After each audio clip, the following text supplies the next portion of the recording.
Hey everyone, this is Jim, producer of the Around the House Show podcast.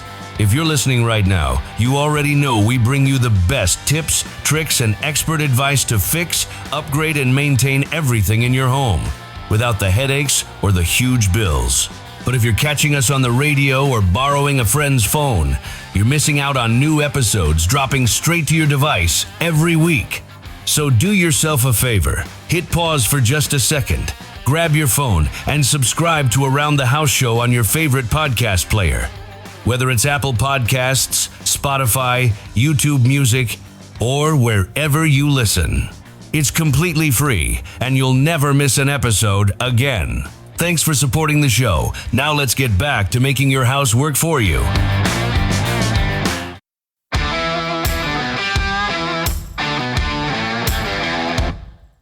Ready to turn your house into the home you've always dreamed of without the headaches or huge bills? You're tuned to Around the House, the nation's #1 home improvement radio show and podcast, with expert advice that's helped millions tackle everything from remodels to repairs.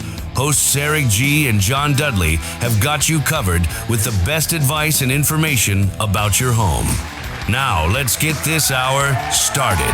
Welcome to the Around the House Show, your trusted source for everything about your home. Thanks for joining us today. John Dudley, good to see you, my friend. What's happening, brother? Always fun on this one. We have got one of the OG guests back on the show today. Ken Nelson, Panasonic Ventilation brother. Good to see you again. It's been a bit. It's been a minute. Yeah, I think it was one of the trade shows last year where we connected for a while. Absolutely, man. And it's great. Geez, trade show coming around here again soon. We'll get to see each other face to face, I'm sure. But man, I have been using your products for, probably, I'm going to date myself. I'm going to say over 10 years, and I'll just leave it at that because it's been a bit. But there is still, in my opinion, nobody out there that is competing head to head with Panasonic ventilation. And you guys are not paying me to say that. This is just something that I've been using forever. And no one's close, brother. So great job on that still 10 years later to not have anybody that's really doing what you guys are doing well. You know what? So one of the things I would like to talk about before our day is over is ERVs. But one of the primary pillars of ERVs is the motor. And if there's one thing that Panasonic does, we build motors. Our ECM, our electronic commutated motors, are so robust. In fact, in our fans, for example, I have a fan in my crawl space. It's been running straight for 18 years. I just use it in a crawl space to evacuate moisture load out of the crawl space, right? Continuously moving air. I go down there about every 5 years and knock the dust out of the blower wheel. And literally, that's all I do. But it is still running right now. I haven't looked at it the last couple of minutes, but I can walk by one of my foundation vents and I can feel the air coming out of it. So nice. We build these robust motors. You know, when you're a builder, one of the things you want is resilience in your products, right? Holy cow, you don't want to put something in and then be on that speed dial in 3 years when your home buyer, your homeowner calls you up and say, yeah, this goofy little fan that you saved money on fails. And now I've got steam in my shower area. It's just too irritating to go cheap with that. Right? Yeah, Ken, I always Eric, I say this about your vent fans because you literally killed the business of mirror and medicine cabinet companies that were putting in heated mirrors and medicine cabinets. And I always just went, why do you need to buy that if you just got good ventilation? Right. Yep. It's that simple. I have nothing to add to that, right? I mean, ventilation and the ventilation is just really the key in that application. But we want to remind everyone that ventilation doesn't just apply to the bathroom, right? One of the things we often forget is where moisture or water vapor is generated from within the house, right? We have a number of places. As humans, we outgas moisture like crazy. We have a kitchen where we cook and do all these other cleaning and projects. And then, of course, there's the bathroom where we dump high volumes of moisture in a short time into the house. So ventilation or bathroom ventilation, however you have that ventilation working, it solves all of those problems. It does. And there's so many other rooms now getting added to this. And Johnny and I have talked a little bit about it in the past. And John, I'll let you jump in here in a second. But nowadays, I'm seeing all these new builds around my house. They've got the 3-car garage. They've insulated it. They've sheetrocked it. It's beautiful. They've got the glass, the frosted glass garage doors, and it looks like it's raining in there because they pull in the wintertime about right now. It's 45 degrees outside. The car is soaking wet. 2 cars pull in there. They go inside, and all that moisture and the heat of the engine is sitting there in an insulated space. And I can guarantee you that every single storage tote of Christmas, Easter, whatever else is in there and sports equipment is a moldy, growing mess. It has become the chia pet of the garage. Yep. And it's something that, unfortunately, building code really hasn't been addressing because technically it's not inside the structure, but it is. You know what I mean? So what we see is we see the building code, which is basically the barely legal house that you can build. And the building code... That's your D- and passing the class. Yeah. And then you have above code programs. So if you built an Energy Star house, for example, in that attached garage, you would, to meet the Energy Star, the above code requirements of Energy Star, be required to have some kind of an exhaust fan in there. Because it's not just moisture, right? You bring the car in there, you start it, you turn it off. It's outgassing, nitrogen dioxide, carbon monoxide, PM 2.5s, everything you can associate with a combustion process, outgassing. And then, of course, at my house, holy cow, you go out to my garage and my wife, she has her fertilizers, she has herbicides, I have pesticides. I'm bringing the whole thing, the whole package into my garage. And it's just separated by a self-closing door. That's it. Yeah. Paints, solvents, everything else. You can gas. Exactly. Diesel, I've got mixed fuel, I've got gasoline. Holy cow, our garages are full of things that are not really the best things for us. Yeah. So Ken, in that kind of situation, is it better to put in a vent fan, or is that really where ERV should come in? Or what's your take on that? Because code's not dealing with it. Whenever I talk to builders about that application, in my opinion, we have like one of the most perfect fans. We have what we call our Whisper Sense fan. And what it is, it's a condensation sensor and a motion sensor all in one. And so you drive in, the fan's going to come on for an hour, or you can actually define that value. It'd be 40 minutes, 30 minutes, whatever you wish, but it'll come on and evacuate whatever's in there out. And then it's also got the moisture sensor. So if you come in, we see this especially in our northern climate where the cars are, as you described, they're wet or covered in snow. All that dribbles off. And now you've got your engine block or whatever heat source rising. I have shoe dryers in my garage. I have all sorts of stuff that's creating water vapor. And what I don't want it to do is adhere to a wall space. So that fan will sense that moisture load and trigger on.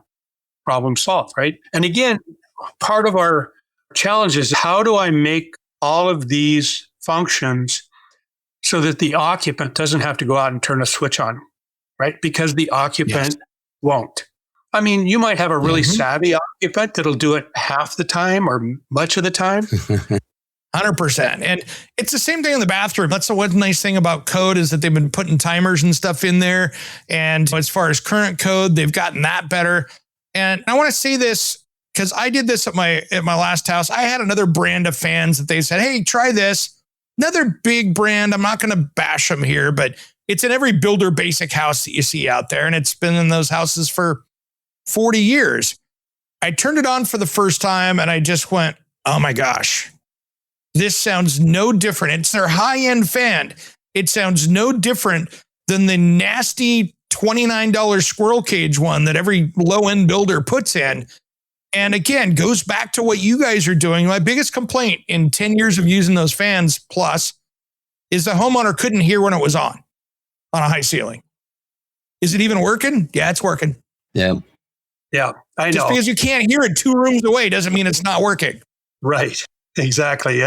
And much to my chagrin, I'm like, they put Bluetooth. We actually have a Bluetooth fan now that will play the radio. Yep. Cool. And I'm like, oh my gosh, you guys. First of all, I already wrestle with builders based on cost and function and value, right? but a Bluetooth fan. And I love the idea of being able to put the speaker in the fan. But the reality is I've got other ways to get music in my bathroom if I really want it. It's just, it just cracks me up how vent fans. Now, I will tell you that the lighting on fans has evolved in years. Yeah. Right? I've got color changing lights that you can change the temperature of the light, the brightness of the light. They're all dimmable. The LED lights are some of the most robust. When I first started out in the industry 15 years ago, if you came to me and said, hey, should I put a lighted fan in? I would say, heck no. The Around the House show will be right back with more from Ken Nelson from Panasonic Eco Systems. We are talking ventilation when we come back. Hey everyone, it's Eric G from Around the House. I'm teaming up with Cam Anderson, the epoxy live edge master from Blacktail Studio, for his biggest project yet, a full home remodeling on his stunning Blacktail Ranch. We're talking about this charming but dated farmhouse, from lead paint chic to a modern functional dream home. Structural fixes, smart layouts, custom woodworking flair, real budgets, hiccups, pro tips, all documented step by step. If you're a Blacktail fan or love epic renovations, this is your series. Head to my YouTube channel right now, search Around the House Eric G, subscribe, and check out the Blacktail Ranch playlist. Cam's intro video is live, and a fresh episode will be dropping very soon. Don't miss this transformation and subscribe today.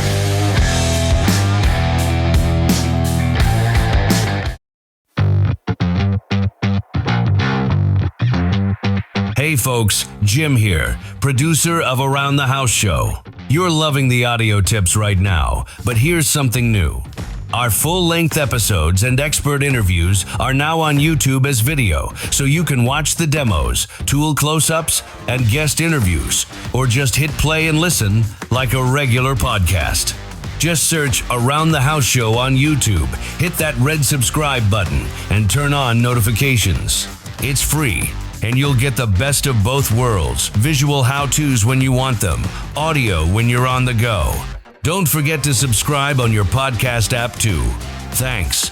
And now back to the show.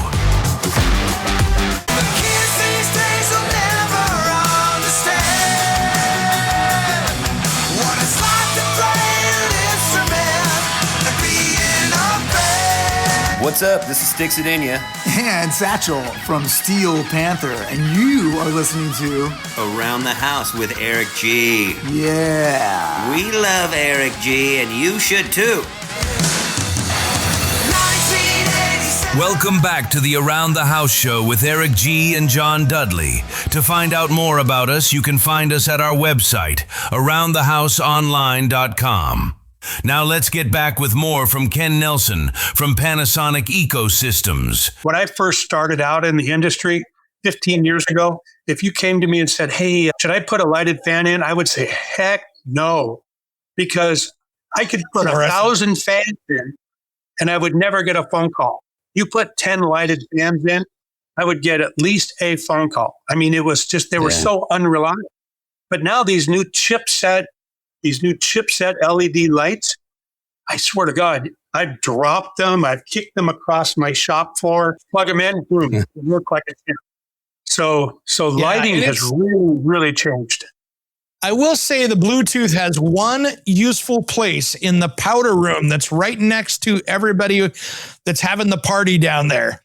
You could give the code to people to log in if they're not feeling well.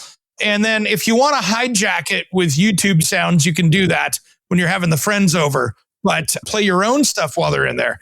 But you can. I got to tell you though, I always lean towards what's the best thing for the structure and the people that are there, right? The best thing for the structure is moisture management. The best thing for people is indoor air quality. So honestly, there's no place in there where music kind of comes into that mix. But I'm a bit of a purist. An entertainment product. Yeah. If I'm going to spend money, I want to put it where the squeeze of the juice is worth the squeeze, right? But yeah, that's. I don't want to do. I'm just saying that not the best value. I like it, Ken. I like it. I want to talk. I mean, we've talked about kitchens and that stuff, but kitchens are so important in this whole mix of just good ventilation. And I'm not talking about just turning on that little tiny thing, the microwave, because the microwave is probably the worst ventilation product in the world for moving air. When you see those over-the-range microwaves, as a designer, I refuse to put them in unless it was a must-have in like a condo or something like that, where you're like, okay, I'm stuck here. This is the only thing. But really having good ventilation in there really changes your indoor air quality just so quickly if you're cooking on that cooking surface. Right. And again, one of the challenges in the kitchen is when you're cooking, you're not just vaporizing water. You're picking up things that are into the food groups that you're cooking, starches and whatnot. If you think about in the way back when we were kids in school and you wanted to make glue, you used a starchy material and water and it would adhere, right? So if you vaporize that, put that into the air, all that does is find a surface to adhere to.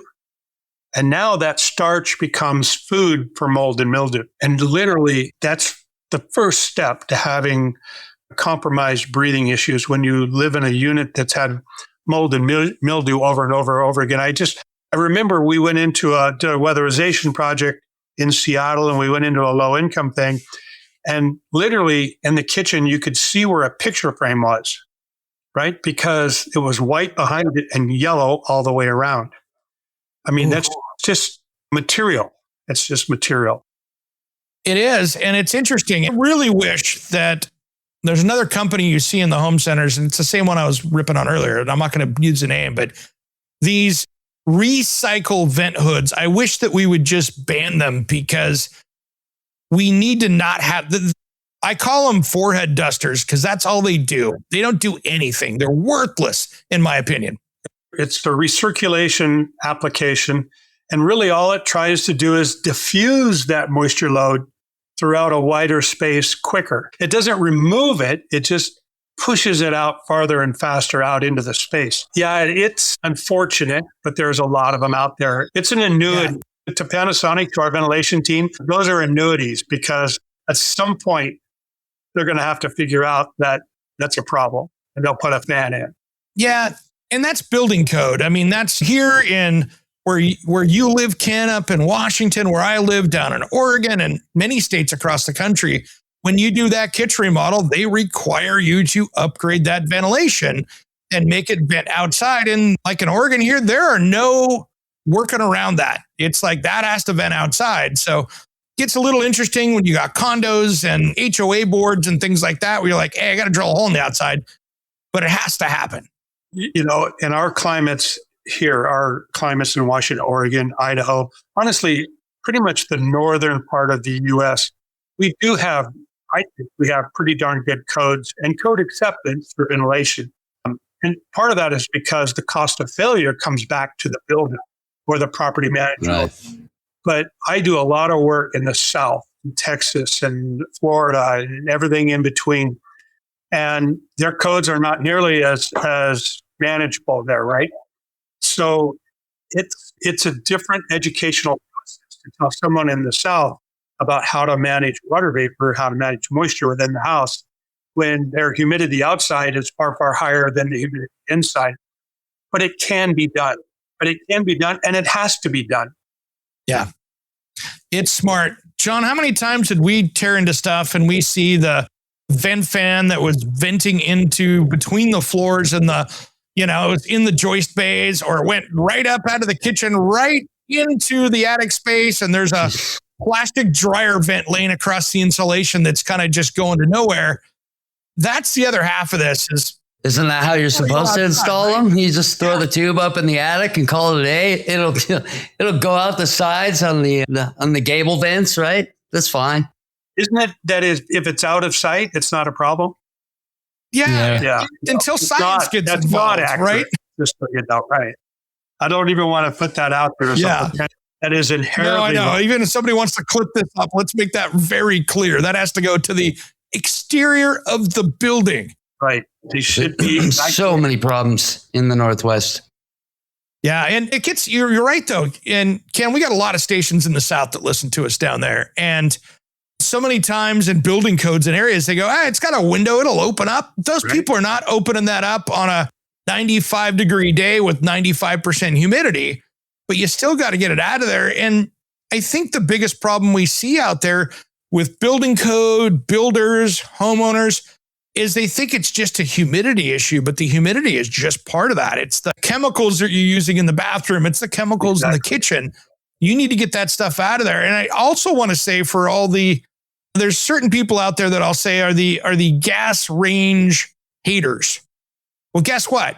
If you cook on an induction cooktop food that you're cooking, it is still putting off dangerous stuff. So it is not just a gas combustion issue. You're still putting out pretty bad air with a really high PM 2.5 that's still going out inside the room, no matter what surface you're cooking on. Combustion is another form of phase change, right? You're going from one gas to a much smaller gas. Just like boiling water is a phase change. You go from liquid water to water vapor, that you're changing that phase. And once it gets aerosolized, one of the things that we have to remember is as humans, you know what? I can swim in a dirty bathtub, but doggone it, if I have a dirty air and I breathe that in, that's passing all of my body's defenses into my body. And that's a problem, right? The Around the House show will be right back with more from Ken Nelson from Panasonic Eco Systems. We are talking ventilation when we come back. If I could dream. Is your website losing you money instead of making it? Slow load times, outdated design, or a clunky mobile experience could be driving those customers away. At SiteHypeDesigns.com, we turn bad websites into high-performing, customer-winning machines. Our expert designers create sleek, fast, and SEO-optimized sites that don't just look good, they convert visitors into paying customers. Don't let a weak website hold you back. Visit SiteHypeDesigns.com today for a free website audit and discover how we can take your business to the next level. SiteHypeDesigns.com, websites that work as hard as you do. For our Around the House listeners, use promo code ERICG for a free website audit and a free half-hour consultation call.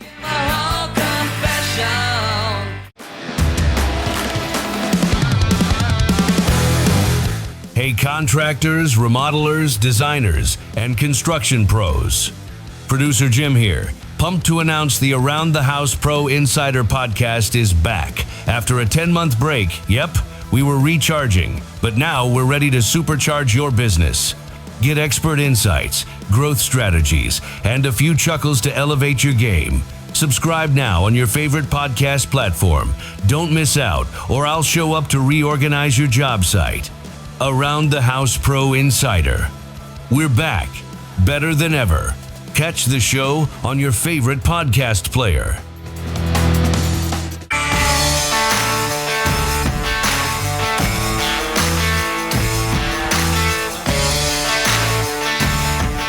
Welcome back to the Around the House show with Eric G. and John Dudley. To find out more about us, you can find us at our website, aroundthehouseonline.com. Now let's get back with more from Ken Nelson from Panasonic Eco Systems. We are talking ventilation. I wanted to touch base real quick on the opening the window idea. And while I love having an open window at my house, don't get me wrong, but keep in mind that you don't necessarily have ventilation with an open window. People forget in our natural physics that you have to have a pressure change from inside to outside for air to move. It's when the wind blows, right? When the wind blows, you have higher pressure on one side, lower pressure on the other. The wind moves and tries to balance itself out. The same thing has to happen in a house. I have to have a pressure difference in the house, whether it's higher or lower, it doesn't matter, to move the air through the window opening. You could have a window wide open and still not get ventilation. The randomness of open windows, and I'll tell you that the way I always frame this, the builders and renovators and whatnot, is that mechanical ventilation should be, or all of ventilation should be predictable and uneventful. And that means I don't want to wait for the weather to change. I don't want to wait to have a temperature delta inside to outside because warmer air is going to have higher pressure than cooler air. So I want it predictable and uneventful. And that's why we use an exhaust fan. I mechanically draw air out and air naturally comes in to fill the void. And many times, Ken, that air outside is way worse than the air inside. It can be. That's another issue. Look at fire season on the West Coast. When we get the wildfires out there, you look at the air quality rating, you're like, wow, that's our air today in our area is worse than Beijing, China on a bad day. Yeah. Okay. On a bad day. Maybe I don't want to open the window up and ventilate because I better do something different. Eric, Panasonic has got this ongoing experiment going on in the South, in Houston, Texas. We literally built a house in Houston, Texas. And one of the reasons we chose Houston is because the outdoor air down there is uncomfortable, would be the nice way to say it. It's often super hot and super humid. But even more so, in Houston, they have one of the highest PM 2.5 load areas in the U.S. And what happens is, and you and I will know that how this works because we live near the coastline. We have an onshore flow, right, that comes off the coast. So they're on the Gulf. And that onshore flow goes by all these petroleum plants where they're outgassing PM 2.5. And that onshore flow holds all of that particulate matter and drags it across the state going northward from south to north. And at about Houston or just beyond Houston is when it gets warm enough to vapor change and lift. So in the meantime, you have low air streams dragging PM 2.5. They have obnoxious PM 2.5 particulates in that Houston market. Yeah. That is so bad. And you're right. That's a great place to sit there and do that testing because, again, you get down in Texas and some of these other states, unfortunately, it can be the Wild West on some of this ventilation issues. So again, that's another place that's good to do the math because I think that really tells a perfect story because I've had homes that I've seen where they're right next to a beautiful wetland, but it's moldy, marshy mess out there. And that's all those mold spores are coming in. You don't want to be opening the window up that day. Right, exactly. And let me tell you some of the findings that we're getting from this house. And to be honest with you, we had a custom home builder build this beautiful house, right? And as soon as we took possession of it, our engineering teams moved in and started just pasting it with monitors and so forth. And we've had it running now. The house has been running for a year. We're monitoring all this stuff. And the builder is just like beside himself looking at us as we're putting monitors at 3 different levels in the vertical column, right? On every room has at least 9 monitors in it, looking at different things, whether it's humidity, temperature, carbon dioxide, PM 2.5s. But there's so much stuff that we're finding, right? First of all, regarding ERVs, we're running an ERV in there. And in the summertime, we're getting a 90% rejection of moisture running that supply air through the ERV. Meaning that if it's 87% humidity outside, I can put air in the house at 55% humidity. I mean, literally, and what happens is, and I don't mean to go all sciencey on everybody here, but the way ERVs work where this makes sense. Yeah, the 2 air streams pass, right? And I have a hot air stream and a cool air stream. Hot, remember I said hot has higher pressure than a cooler air stream?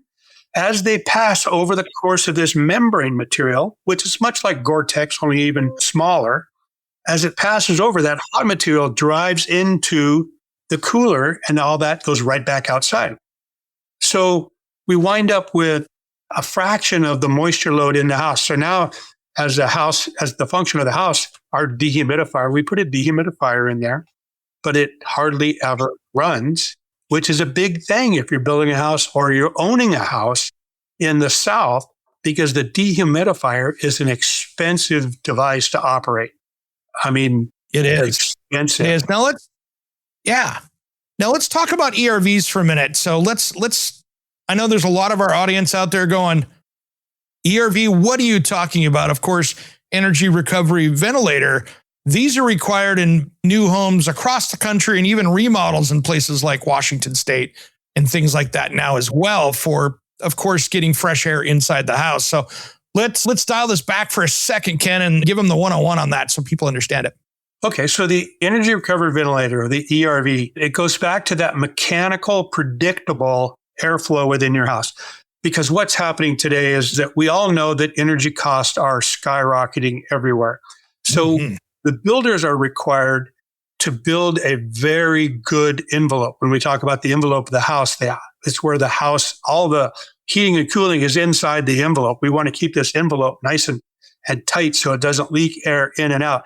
My old house that I live in has an air change leakage of about 4.5 air changes per hour, meaning that I have the potential for this 2,000 square foot house with 9-foot ceilings. So what is that? 18,000 cubic feet of air to change every hour 4.5 times. It's obnoxious, right? So we want to get a tighter house so I don't have to reheat all this air all the time. But on the other hand, remember, as I said, if there's no pressure difference, there's no reason for air to move one way or another. So we would mechanically move it. We have an ERV it's simply to describe the ERV. It's literally 2 fans in a box. 1 fan drives air out, 1 fan drives air in. And as those 2 airstreams pass, the heat energy from one airstream moves to the other. So if it's cold outside and warm inside, that heat moves to that colder airstream and preheats that airstream coming in. But if it's obnoxiously hot outside, heating that airstream, the heat moves into the other airstream and is sent back out. So I can keep the house cool or warm at the cost of running 2 exhaust fans, right? No heating or cooling required. The ERV, from an economy standpoint, if you're running in a climate where you have moisture loads, where you have cooling required or heating required, the ERV is a mainstay for that heating and cooling system, or should be, because now it also pulls any of that moisture load. The other thing that you can do with the ERVs, because you're mechanically bringing in supply air, we put a MERV 13 filter on there. So now, when we're in Houston and that high loads of PM 2.5, while we recommend that you check your filter every 90 days, that filter, we change that every 30 days. And it's just black when we replace it, because what happens there, hot, humid picks up the mold, the pollens and so forth that sticks right into that filter rather than bringing it into the house. But it only takes 3 days for that to turn into, again, your giant chia pet, your black chia pet, where it's just nasty. So, Ken, have they got a technology-wise yet? And I don't know this answer, but it's something that I've been asking for a lot of years. Have they gotten to a point now where that can actually shut off if the outdoor air is so poor? Not all of this episode will end up on the radio show, so make sure you catch the entire show on your favorite podcast player. The Around the House show will be right back with more from Ken Nelson from Panasonic Eco Systems. We are talking ventilation when we come back.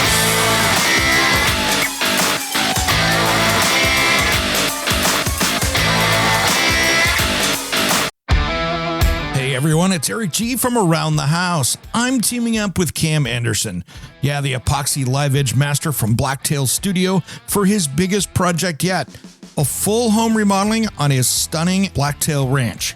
We're talking about this charming but dated farmhouse, from lead paint chic to a modern functional dream home, structural fixes, smart layouts, custom woodworking flair, real budgets, hiccups, pro tips, all documented step by step. If you're a Blacktail fan or love epic renovations, this is your series. Head to my YouTube channel right now, search Around the House Eric G, subscribe, and check out the Blacktail Ranch playlist. Cam's intro video is live, and a fresh episode will be dropping very soon. Don't miss this transformation, and subscribe today.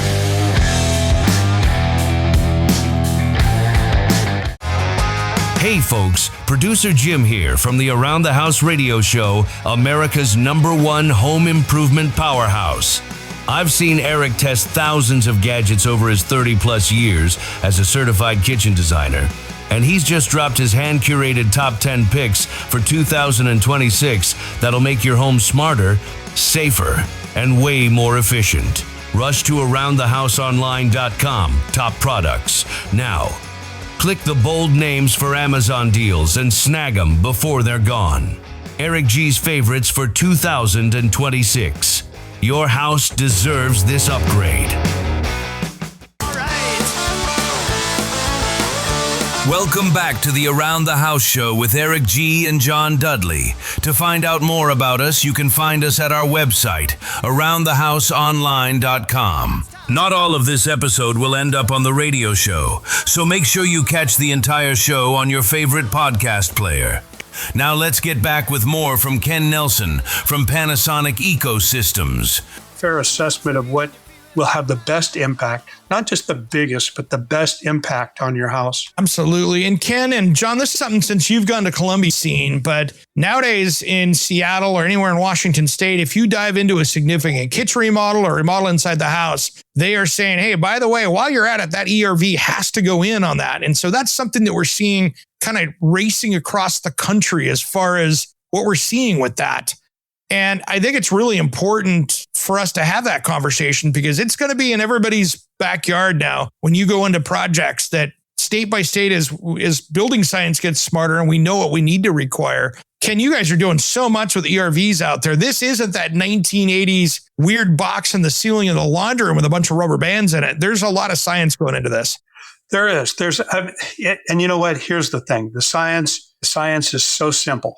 But the reality is, simple is the most complex thing, right? People always talk about, well, I want the easy button. But the work that goes behind creating the easy button to make things happen is quite remarkable. So we want more energy transfer out of the ERV. I want to save more energy, or I want to reject heat energy, or I want to reject moisture outside or save moisture inside. How can the ERV do all this super effectively? And there's ways to do it. But I also can't raise your price. I don't want to raise your price. I want this to be done with, I talk about price, cost, and value. I need to keep the price and the cost down but enhance the value. So the four pillars, we kind of alluded to the motor being one of the primary pillars of ERVs. Number two would be the core. Excuse me, I'm going to jump around. But one is the motor, two is configuration, three is the core, and four is filter. Right? Because I want the core, and honestly, with an ERV, the core is 2/3 the cost of the ERV, because that material that allows that water vapor to go through there is just not something you can pull out of your kitchen drawer and create. Right? It's a piece of membrane that has been stretched, flexed, and it has very precise permeable material that allows water vapor to pass through. So the core is quite unique. And there's two types of cores. There's this cross flow core where the air passes left and passes right. And that's where the material goes. And then there's this transflow core where the air comes in and then it's turned to go a straight line. And then it's turned again to exit it. And what happens is, to make the ERV more efficient, we have to add more pressure inside that core. Each of those turns enhances that pressure in that airstream. So it's going to move from one stream to the next. It's literally, it gives us 90% efficient on those cores. You know what? That core is more expensive. So if that doesn't work, we have lower cost cores, lower cost ERVs. But the reality is, if you live in a cold climate and heating is expensive, or you live in a hot, wet climate and cooling is expensive, those more efficient cores will far, far save you more money in the long run than the couple of, the $50 to $20 that you're going to save on a lower price product. So, and then the filter, because we live in a world that has wildfires here in the Northwest, we see moisture loads down in the South. You go to Alaska and they have mosquitoes, for heaven's sakes. The filters are super critical. And I have to make a device that will take a filter that's not going to set us all back. So we're working really hard to work on those four pillars of the ERV to make them more affordable but more effective. And that's, if you go to when you come to the Kitchen and Bath show, that's one of the things we're going to talk about. We're going to talk about how we're making ERVs more efficient, more affordable, better configurations for builders, quieter, the whole package. Yeah, that makes sense, Ken. And I think that's one of the things too, that people, new homeowners especially, and it's something that even the longtime contractors like Johnny here, you got to remember to change that filter. There's enough filters around. You got your refrigerator filter, you got all these filters, but that ERV filter, you better stay on top of that, because at some point it's going to be like I always call it, it's like that cabin air filter in your car that you forget about until it's not working and you go, oh, you need to change that. But it's a key piece to maintain. Right. And that's why life is simpler in Colombia, because we don't even have bath fans here. So there's no filter changing going on. Your windows are open. Yeah, your windows are open. I stayed in a place in Hawaii. They didn't even have windows. They had slats. And it was a beautiful thing. Yep. Yeah, but Ken, I got to give Johnny a hard time here because he also has no hot water going to the shower, and they have this heater that's sitting there that's a point of use water heater with wire nuts that are hanging in the shower, and that's common there. So you've got a 110 wire that's open with wire nuts in your shower. It's not even in a box, so it's fine. It's fine. But here's So today I was helping my gal's sister move, and her little daughter wanted to play the game on my phone, right? And the phone was plugged in, and her mom flipped out. No, not while the phone's plugged in. But we have shower heads with bare wires. Get in there, kid. Like, it's so funny that's not going to, no, you're good. Yeah. That maintenance stuff that you could have the best stuff in the world, but if you don't maintain it, it's not going to stay up to date for you, and it's not going to work as designed. Right. Yeah. Or it's going to work opposite of design. Yeah. Even worse. I tell you what, Ken, it is always fun to have you on here, brother. And I can't wait to see you face to face here in a few weeks down at the Design and Construction Week in Orlando, where we're all having to fly across country to go do that. And that's going to be a lot of fun to hang out with you down there and take a look and see and touch and feel what the latest stuff from Panasonic is down there. Beautiful, man. I can't wait to have you come by. We'll go and monkey with all the buttons and play with all the toys. I will be monkeying with it for sure. So, Johnny, we're going to have to get you up next year for that. Well, I was just going to say, I might get up there for that. Or you do realize how close Florida is to fly over to Colombia if you guys wanted to just come and visit for a spell. You're not wrong, brother. I am not wrong. Right now, I got a thing, though. I'm staying out of that Venezuelan airspace right now, so I'm just going to have to stay away from you, brother. Yeah. You're going to want to sail around that point. Really keep a wide breeze. I would probably take my chances with the airspace more so than the ocean space below it. Yeah, for sure. I'm not going out in a fishing boat. Let's put it that way. With 4 motors. Yeah, exactly. That's no more unsafe than taking a shower here. We don't worry about it. Way to bring it around. So, Ken, how do people find you guys? I mean, you guys are in, of course, for builders and remodelers, you're out everywhere out there, but you're not always in like the home improvement stores. But I think it's something that if even a homeowner's doing a DIY project and they just need to put a fan in, they need to be using your stuff instead of others, because it just works so much better. And you're one of those. There's not a lot of companies out there that I can say there's no competition to, really, as far as quality and what they get. And you guys are kind of one of those rare ones, man. Well, I'll tell you, so finding us has gotten way, way easier. We are now in most of the home improvement stores. Nice. We're at wholesale distribution. If you're doing more design work, you'll see us. And again, it's some of the higher end wholesale distributions where they do mechanical design and so forth. The vent fan industry before, 20 years ago, was literally like the light bulb industry. You had to go to a special place to get a special light bulb. But today I've got product just about anywhere. And you can certainly go to our webpage. And Eric, I'll send you some links to some videos that we've done, and I'll capture your material and put it out on our Panasonic, LinkedIn, and Facebook and all that as well. So some shared knowledge opportunities. Man, I love it. And you guys are just continuing to innovate, and I love that you're doing it. And Ken, thanks for coming on, man. And I will see you in a few weeks. I'm looking forward to that. Yes, sir. Yep, I just want to throw in, I wanted to throw it in at the beginning, Eric, when you said 10 years plus you've been using these products. I will tell you that as a contractor in the early 2000s, with Kevin working with me, right? We used to have to special order or go to someplace special to get, which was definitely a bit of an upsell, but there was no competition for the Panasonic fans back then, right? And it was just, no same thing, right? Either. Even back then, you're talking about 25 years ago, and people still were saying, is it on? Is it on? Like, that's how long you guys have been great. And again, you're not paying me to say that. That's just reality. It's been the best for 20 plus years. Yeah. I just remember taking fans into the distribution and saying, these are going to be 3 times more than the ones you have in stock, but listen to this. And there would be nothing but silence. And they would still mock me, say, oh, people aren't going to buy those. And I'm like, what?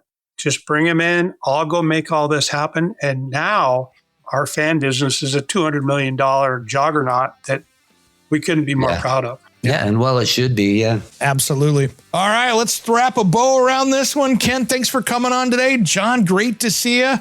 I appreciate you having me on, and I look forward to seeing you guys at the Builder Show. All right, sounds good. I'm Eric G. You've been listening to Around the House. If you have a question for us, check out the website at aroundthehouseonline.com. We will see you next time.